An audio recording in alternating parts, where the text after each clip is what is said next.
Peggy 18.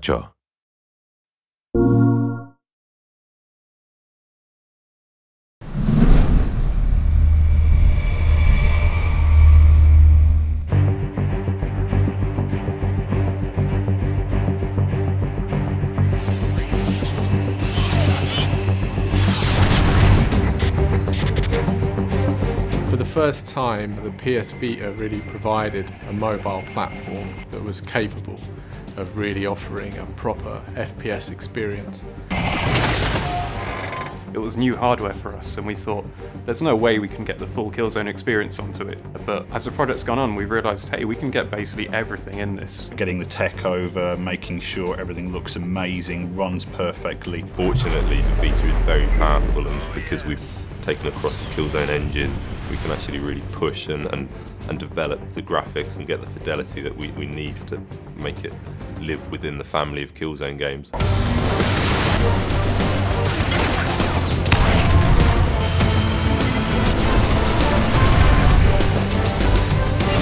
It's pretty surprising how much detail you can make out on the screen, even if you think it's just a handheld. The screen's pretty big and really clear, so when you're holding it that close, in some ways it's the equivalent to sitting, 10 feet away from a TV screen. You assume that you can barely make out any of the little fine details, but you really can. It's still a really high definition platform. There's an intro to one of the missions that sees you dive in and on a kind of wingsuit. It looks pretty impressive, but it's even more impressive when you tell people they can look around, and a lot of people didn't realise, they just thought it was a movie, and as soon as you can press left and right, they were like, whoa, no way, that's in-game, and it was kind of like, that was the moment you could see people were like, oh wow, this is impressive, like we've not seen this before on the Vita.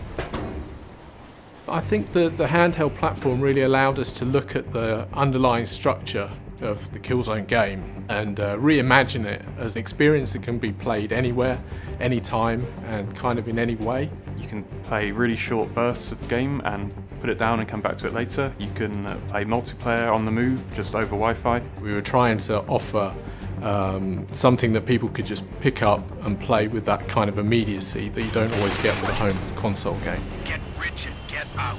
The other thing that I was really interested in maintaining was the feel of Killzone.